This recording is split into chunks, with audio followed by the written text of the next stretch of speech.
श्रीमद् भागवतम दशम स्कंद अध्याय संख्या 21 वेणु गीत का हम लोग श्रवण कर रहे हैं, जहाँ पर गोपियाँ गिरिराज जी की महिमा का वर्णन कर रही हैं।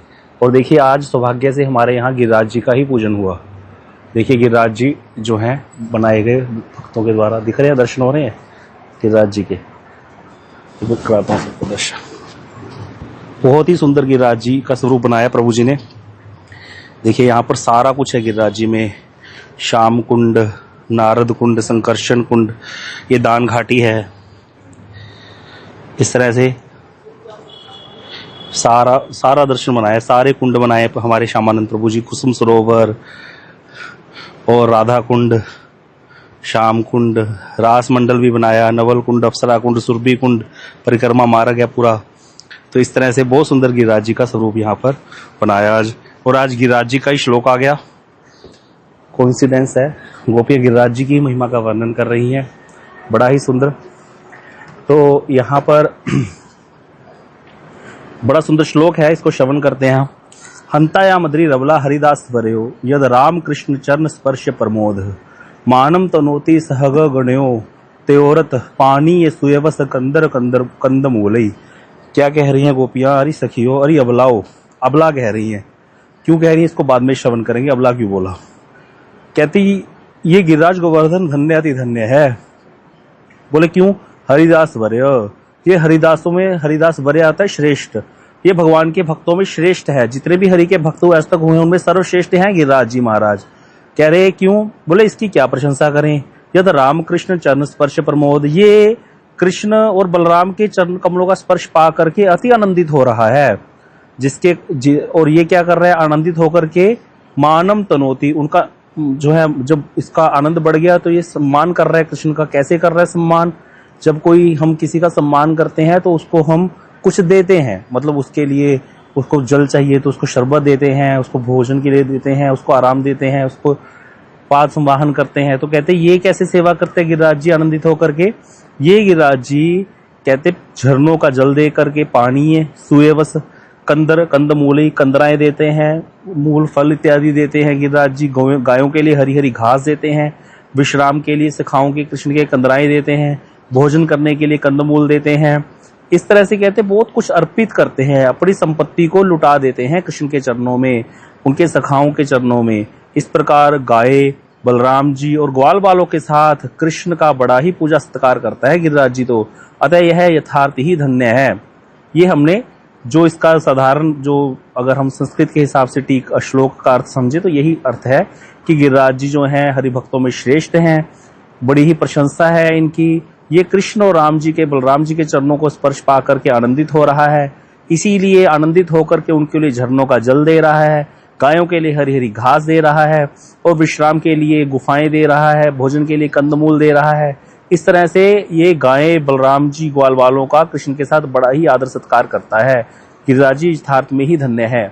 अभी हम लोग कुछ दिन पहले ही सब लोग गिरिराज जी में गए थे, कितना आनंद था। तो वहां बड़ी परिक्रमा में हमने स्वयं देखा कैसे सुंदर सुंदर कंदराएं हैं, क्या सुंदर गिरिराज जी का स्वरूप है। और कृष्ण समय में तो कैसा ही होगा। तो इसीलिए बहुत ही महिमा गोपियों के द्वारा यहाँ पर गिरिराज जी की गाई गई है। आगे इसकी हम टीका पढ़ते हैं। कहते जब गोपियां जो है पुलिंद रमणियों की अवस्था का वर्णन किया तो ब्रज रमणियां जो है वो इतनी आत्म विभोर हो गई, मधुर रस में इतना डूब गई कि वो अपने मन की बातों को छुपा नहीं सकी, और उनका जो मधुर रस का जो भाव है, उसकी प्रकाष्ठा जो है वो प्रकट हो गई। कैसे कैसे?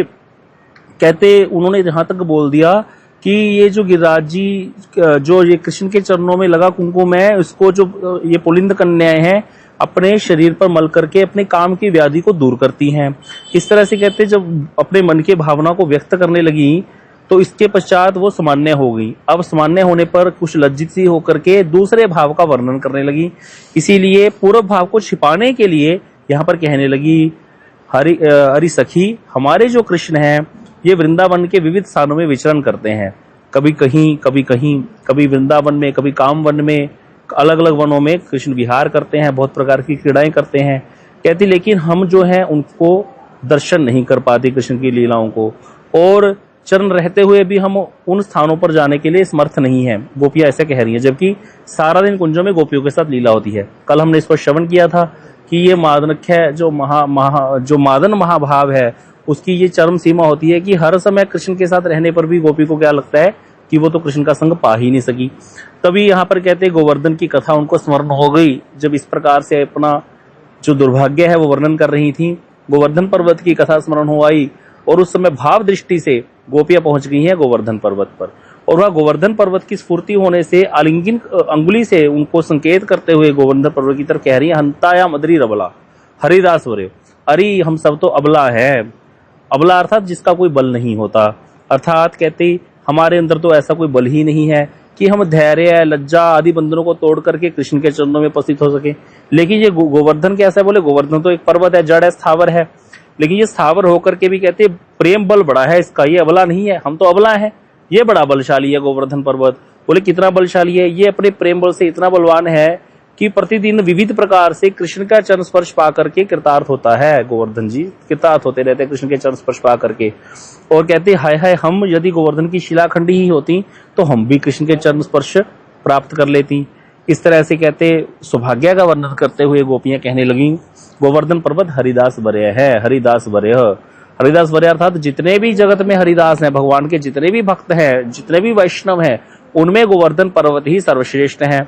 तो कहते ब्रजरमणियों के इस हरिदास वरेय शब्द की समालोचना करने पर श्री विष्णु चक्रवर्ती पाद जी कहते हैं बहुत प्रकार के अर्थ प्रकाशित होते हैं कि गोवर्धन पर्वत को गोपियों ने हरिदास वरेय क्यों बोला, यद्यपि गोवर्धन पर्वत में तो कृष्ण ने अपना ही स्वरूप प्रकट करके दिखाया ब्रजवासियों को। गोवर्धन पर्वत के महाने तो भगवान ने अपनी ही पूजा कराई है, सबको पता है ये बात। तो गोवर्धन जी के दो रूप हो गए, एक कृष्ण वाला और एक उनका भक्त वाला स्वरूप। तो हम कौन से स्वरूप में उनकी उपासना करेंगे, भक्त वाले स्वरूप में। क्यों?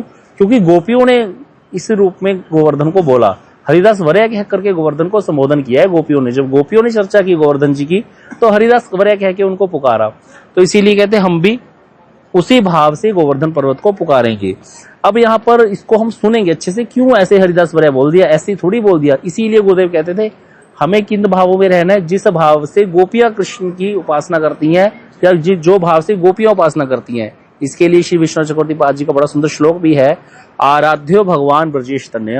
बोले किसकी आराधना करनी चाहिए, कितने प्रकार के देवी देवता है, इंद्रादि देवता है, उसके बाद ब्रह्मा आदि देवता है, शिवादि देवता है, किसकी आराधना करनी चाहिए। बोले विष्णु है, वैकुंठ लोक की बात करो, अनंत कोटि वैकुंठ लोक उनमें विष्णु है, फिर राम जी हैं साकेत धाम में, उसके बाद फिर अलग अलग प्रकोष्ठ है द्वारका में, वहां कृष्ण चतुर्भुज रूप धारण करके रहते हैं।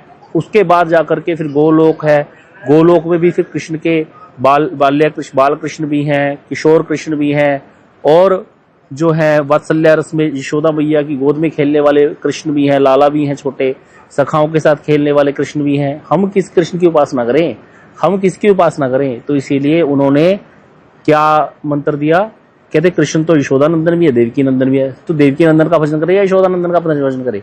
तो क्या श्लोक बोला, आराध्यो भगवान ब्रजेश तनय। भैया किसकी आराधना करो, ब्रजेश तनय अर्थात जो नंद बाबा के पुत्र हैं, अर्थात ब्रज के कृष्ण की आराधना करो। आराध्यो भगवान ब्रजेश तनय, भगवान बोल दिया, भगवान यहाँ पर सीधा बोल दिया, भगवान ब्रह्म या परमात्मा नहीं बोला, भगवान की आराधना करो। कौन से भगवान, ब्रजेश तनय जो नंद बाबा के पुत्र हैं। बोले आगे तद धाम वृंदावनम, उनका धाम वृंदावन, उसकी आराधना करो। बोले उपासना कैसे करनी चाहिए, उपासना की पद्धति होती है ना। अब इंद्रादि देवताओं की उपासना करनी है तो यज्ञ के द्वारा उनको आहुतियां प्रदान करेंगे, ये एक उपासना की पद्धति है ना। तब जाकर के उनको वो यज्ञ के द्वारा भोग प्राप्त हो जाएंगे और वो हमें फिर इच्छित वर प्रदान करेंगे। अगर ऐसे ब्रह्मा जी की करनी है तो ओम ब्रह्मणे नमः कह के श्लोक होगा, कोई उसका उच्चारण करेंगे। शिव जी की उपासना करनी है, शिव जी की उपासना का भी सिस्टम है, बेलपत्री चढ़ाओ, इस प्रकार चढ़ाओ, ये भाव रखो, ये वाला रखो, कुछ तक उपासना का एक भाव होता है ना। बोले यहाँ पर क्या उपासना का पद्धति रहेगी भैया, ना हम विष्णु की आराधना कर रहे हैं, ना हम यदुपति कृष्ण की आराधना कर रहे हैं, यादव कृष्ण की आराधना नहीं कर रहे, हम तो गोकुल के कृष्ण की आराधना कर रहे हैं जो ब्रज में है। तो आराध्यो भगवान ब्रजेश तनय, तो बोले उपासना की पद्धति क्या होगी, बोले रम्या काचिद उपासना ब्रज वधु वर्गेण या कल्पिता। जिस भाव से गोपियों ने कृष्ण की आराधना करी उस भाव से आराधना करनी है। रम्या काचिद उपासना ब्रज वधु वर्गेण या कल्पिता। अगला आगे क्या है, श्री मद्भागवतम पुराणम प्रमाणम अमलम प्रेमापमर्थो महान। बोले श्री मद्भागवत ही पुराण है, मल पुराण, जिसमें कोई मल नहीं है। प्रेम को प्रकाशित करने वाला, दिव्य प्रेम को प्रदान करने वाला श्रीमद् भागवत महापुराण है। इसी का ही अध्ययन करो, इसी की कथा सुनो, तो इसका ही अध्ययन करना है। प्रेम पर वर्तमान श्री चैतन्य महाप्रभु मतम इदम, बोले महाप्रभु जी का यही मत है, तत्रा आदरो न पर, और किसी मत का आदर नहीं है। तो ये निर्णय दे दिया श्लोक में, शिला शुक्लाचार्य ने निर्णय प्रदान कर दिया किसकी आराधना करनी है, क्या भाव से करनी है, जिस भाव से गोपियां आराधना करती हैं। अब गोपियां किस भाव से आराधना करती हैं कृष्ण की, कि कृष्ण क्या है, पर पुरुष हैं, वो उनके पति नहीं है। क्योंकि ये बात एक जगह नहीं आई, भागवत जी में आई, अन्य अन्य ग्रंथों में सब जगह वर्णन है। इसीलिए तो कृष्ण ने कहा, जब तुम बंसी बजाई थी, तुमने वन में आई, शोभा देख ली, बंशी सुन ली, बहुत अच्छा, अब जाओ, तुम्हारे पति इंतजार कर रहे होंगे। तो वहां पर कृष्ण किन पतियों की बात कर रहे हैं? अगर कोई कहे कृष्ण गोपियों का कोई पति नहीं था, तो गोपियां कृष्ण को पर पुरुष के रूप में ही प्रेम करती हैं। तो बोले उसी भाव से पार किया भावे अति रसेर उल्लास, ब्रजेर बिना यह इनत्तर नाही वास। पर किया भाव में ही रस का उल्लास है, और ब्रज के बिना कहीं इसका वास नहीं है। इसीलिए उसी भाव से आराधना करनी है। तो अब जब ये निर्णय ही दे दिया, तो अब गोपियों के भावों के अनुसार ही हमारी आराधनाएं होंगी। इसीलिए गुरुदेव कहते थे, गोपियों ने जब श्लोक बोला वेणु गीत में, तो गिरिराज जी को हरिदास वरय कह करके पुकारा। तो इसीलिए हम गिरिराज जी को कैसे मानेंगे? हरिदास वरय भी भगवान के भक्तों में श्रेष्ठ है। अब संसार में देखा जाता है भैया, सब जगह कहते हैं साधु संग साधु संग साधु संग करिए, लव मात्र साधु संग सब सिद्धि है, कि साधु संग करो, साधु संग करो, साधु संग करो। लव मात्र के साधु संग से सब प्रकार की सिद्धियां हो जाएंगी। तो इसीलिए बोले हरिदास वरय कौन है? गिरिराज जी है। तो इसीलिए सबसे ज्यादा संग किसका करना चाहिए? गिरिराज जी का करना चाहिए। अगर कोई वैष्णव संग नहीं मिल रहा, वैसे तो हमारे को लाइव वैष्णव भी चाहिए होते हैं। अगर हमारे जीवन में प्रभु जी नहीं होते, पूज्यपाद श्रीधर महाराज जी नहीं होते, तो हमको भक्ति में कौन आगे बढ़ाता? उन्होंने हमको बताया ऐसे करो, ऐसे संग करो, ऐसे भजन करो, ऐसे माला करो, तो जरूरी है। लेकिन मैं आपको अपनी बताता हूँ, जब हमारे पास प्रभु जी भी नहीं थे, महाराज जी भी नहीं थे, हमारा गुरुदेव से हरिनाम हो गया था, लेकिन गुरुदेव तो अप्रकट हो गए थे, तब हमारा एक कृपा रही हम पर, हम कुछ नहीं करते थे, हम हर हफ्ते गिरिराज जी आ जाते थे। कई बार तो ये हाल होता था कि रात को, अभी भी चलती है ट्रेन, वो बल्लभगढ़ से एक ट्रेन चलती है, वो दिल्ली से चल के आती है, मैं बल्लभगढ़ से पकड़ता था, गुड़गांव से सीधी बल्लभगढ़ की बस ली। बल्लभगढ़ में ट्रेन वो 7 बजे पहुंच जाती है, वो जाती है ट्रेन सीधा नाथद्वारा, वो रास्ते में मथुरा रुकती है। उसमें ट्रेन में कई बच्चे कोटा भी जाते हैं। तो वो ट्रेन में बैठते थे, 7 बजे में बैठता था, रात को 9 बजे पहुंच गए मथुरा, वहां से ऑटो लिया, गिरिराज जी पहुंचे, परिक्रमा पूरी की, सुबह 3 बजे परिक्रमा पूरी हुई, और वहां से बैठे ऑटो में पहुंच गए मथुरा। वही ट्रेन वापसी आती है फिर दूसरी उसके जैसी वापसी में, वो 4 बजे मथुरा आती है, 4:30 बजे मथुरा सुबह। उसी ट्रेन में वापस आकर के 6 बजे तक तुगलकाबाद के पास आकर के रुक जाएगी वो, और वहां से घर पहुंच जाते थे दिल्ली अपने। तो एक परिक्रमा करके हम वृंदावन के, मतलब रात में, फ्राइडे की रात को गए, मतलब फ्राइडे को शाम को ऑफिस से सीधा गए, और सैटरडे को सुबह घर आके आराम से 2-3 घंटे सोए, और बिल्कुल फ्रेश सैटरडे संडे पूरा दिन अपना। इस प्रकार से हमने कितनी ही परिक्रमाएं मैंने की हैं गिरिराज जी की, बड़ा आनंद आता था। वो दिन याद आते तो ऐसे लगता है कि क्या ही दिन थे, मतलब ऐसे जोश होता था। सीधा ऑफिस से निकले, 5 बजे बस पकड़ी और जाकर के पहुंचे, गिरिराज जी परिक्रमा करी रात में पूरी, और सुबह सुबह घर भी आ गए। ऐसे कितनी ही परिक्रमा। तो ये हरिदास वरे हैं गिरिराज जी महाराज, ये सब कुछ देने वाले हैं। इन्होंने ही फिर ये कृपा करके साधु संग प्रदान कर देते हैं हमको वैष्णव की, यहाँ जाकर के तुम संग करो, इस प्रकार से तुम भजन में आगे बढ़ोगे।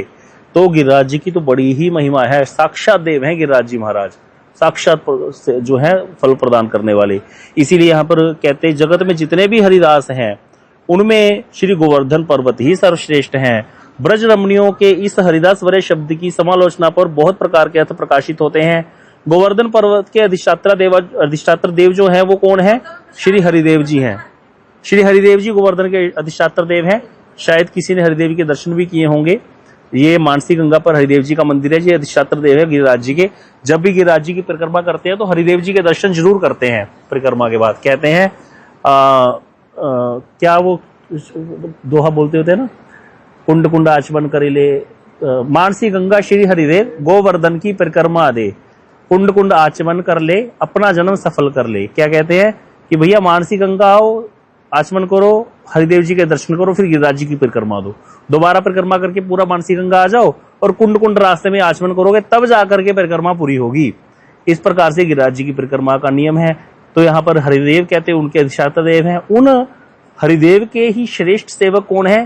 गोवर्धन को हरिदास वरय कहा जाता है। क्यों हरिदास वरय कहा? गोवर्धन पर्वत उन हरिदेव जी के श्रेष्ठ सेवक है। क्यों कहते? गोवर्धन के अधिष्ठाता हरिदेव जी के बहुत सारे सेवक हैं। हरिदेव जी के ब्रजवासी सारे ही ठाकुर जी की सेवा करते हैं हरिदेव जी की, लेकिन गोवर्धन पर्वत ने तो क्या किया, अपनी देह के ऊपर स्थान दिया है गिरिराज जी ने, अपनी देह के ऊपर कृष्ण को स्थान दिया है आकर के, इसीलिए गोवर्धन पर्वत ने देह के ऊपर स्थान दिया था। गोवर्धन जो है वो हरिदेव के सेवकों में श्रेष्ठ है। बहुत सारे सेवक हैं हरिदेव जी के, लेकिन गोवर्धन श्रेष्ठ है कि उन्होंने अपनी देह प्रदान कर दी गिरिराज जी ने ठाकुर जी को।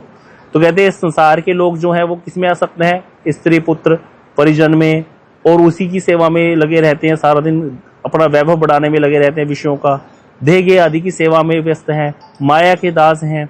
जो इन सब चीजों को त्याग करके भगवान की सेवा में जीवन व्यतीत करे उसको कहा जाता है हरिदास। जो ग्रह मेदी ना होकर के भगवान के धाम की परिक्रमा करे, भगवान के भक्तों से प्रेम करे, भगवान की सेवा करे, वो हरिदास कहलाता है। बोले हरिदास तो बहुत हुए हैं, कितने हुए भाई? ध्रुव जी महाराज हरिदास हैं, उन्होंने 5 वर्ष की आयु में ही भगवान को प्राप्त कर लिया। प्रहलाद जी महाराज ने 5 वर्ष की आयु में भगवान की प्राप्ति की। नारद जी महाराज, व्यास जी महाराज, जिन्होंने ग्रंथ इत्यादि रचना करी, बहुत सारे भक्त चूड़ामणि हुए आज तक। बोले सबने अपना सर्वस्व त्याग करके भगवान की सेवा की, तो इनको लेकिन फिर भी हरिदास वरय नहीं बोला।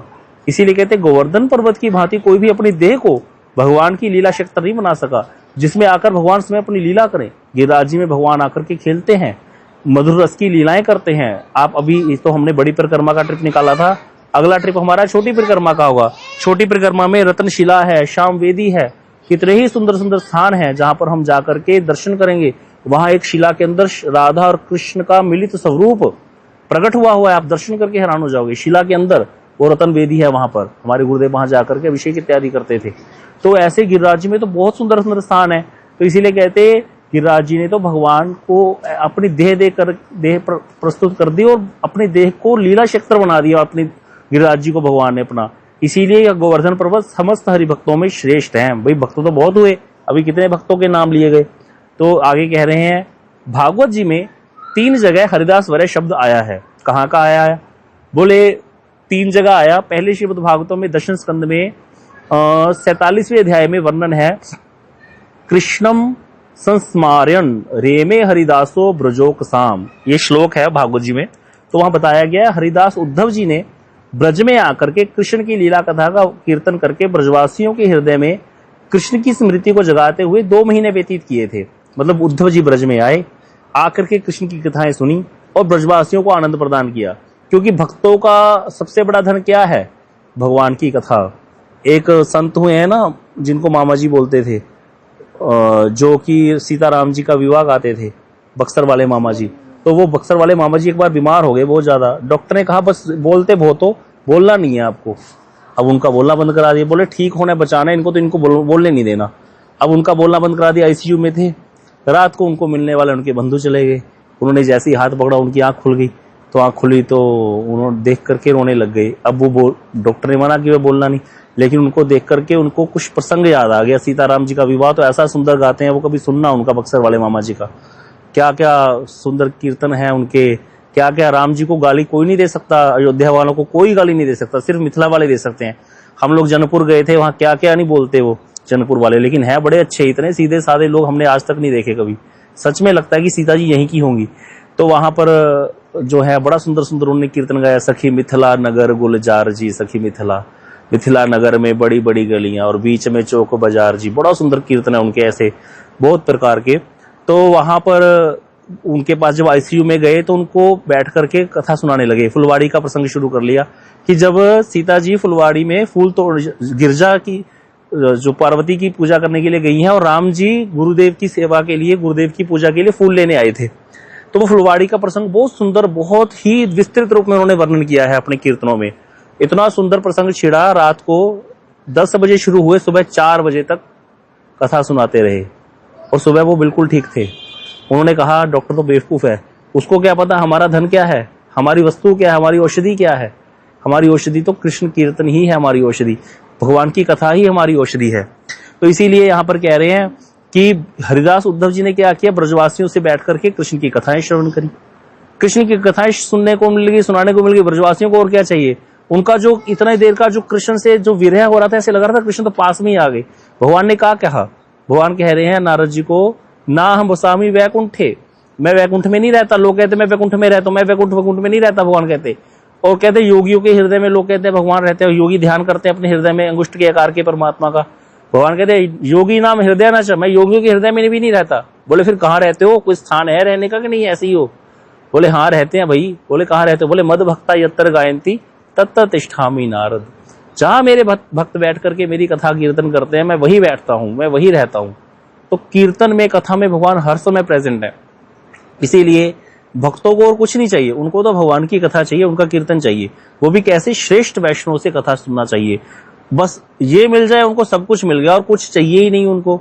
इसीलिए जब ब्रजवासियों को उद्धव जी मिले, उद्धव जी गए वहां पर, उद्धव जी तो गए थे ब्रजवासियों को निर्गुण तत्व का उपदेश देने की, भगवान निर्गुण है, निराकार है, वो सब जगह है, ओमनी प्रेजेंट है, तुम किसका विरह करते हो।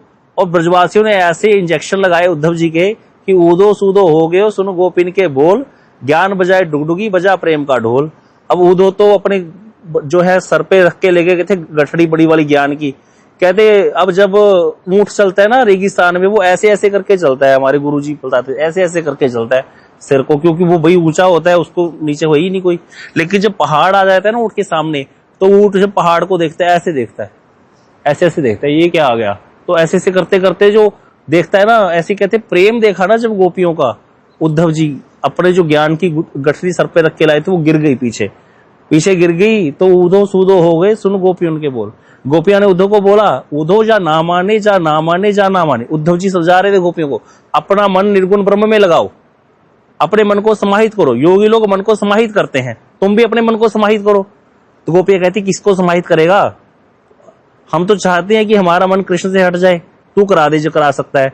तो इसीलिए गोपियों ने कहा, या ना माने, जा ना माने, जा ना माने, जाके कांटा लगे सोई जाने। जिसके कांटा लगता है भैया उसी को पता है, तुमको क्या पता।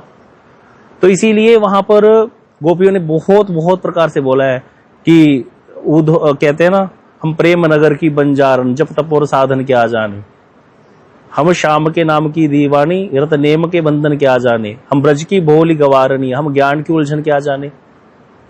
ये तो प्रेम की बातें है उधो, कोई क्या समझे कोई क्या जाने। वहां पर कहते हैं, और क्या कहते हैं, एक बड़ा सुंदर है कि मेरी और मोहन की बातें जा मैनू या वो जाने। एक और है इसकी जैसे, जिसमें कहते हैं हम योग कहाँ जा रखे यहाँ रोम रोम, उदो तुम भय भोरे पाती लेके आए दौड़े, हम योग कहाँ रखे यहाँ रोम रोम शाम है। वहां पर वही योग की शिक्षा दे रहे थे, तो उनको ज्ञान की शिक्षा दे रहे। बोले योग कहाँ रखेंगे, योग के लिए स्थान भी तो चाहिए मन में, एक कोना तो बचा नहीं कृष्ण के बिना यहाँ पर। और टेढ़ी वस्तु जब पहले तो अंदर घुसती नहीं कहीं, अगर घुस जाए तो फिर निकलती नहीं, बड़ा कष्ट है। इसीलिए तुम जान नहीं सकते उद्धव हमारा कष्ट क्या है। और उद्धव भी 2 महीने आए थे, 6 महीने रुक गए ब्रज में, पागल हो गए। और जब वापस गए हैं तो कृष्ण को गालियां देते हैं वो पहुंचे थे। इसीलिए यहाँ पर कह रहे हैं उद्धव जी को भी हरिदास बोला, भागवत जी में हरिदास है उद्धव जी। और कहते हैं उन्होंने ब्रजवासियों को कृष्ण स्मृति जब हुई है ब्रजवासियों को तो बड़ा ही आनंद आया, तो इसीलिए उद्धव जी को भी हरिदास बोला है, हरिदास वर्या बोला है। तो 2 महीने तक आए थे, 6 महीने रुके गए। और आगे कहते हैं श्रीमद् भागवतम के 10वें स्कंद में 75वें अध्याय में भी वर्णन है, हरिदास से राजर्षि राजसूय महोदय। हरिदास राजऋषि युधिष्ठिर के राजसूय यज्ञ में महोत्सव में दर्शन के समय सभी परमानंदित हुए थे। युधिष्ठिर जी को भी हरिदास वर्या बोला गया है। तो इस तरह से कहते यहाँ पर 3 हरिदास हो गए, एक उद्धव जी, एक युधिष्ठिर जी और एक गोवर्धन पर्वत। अब कल हम इसकी चर्चा करेंगे, अभी समय हो गया है।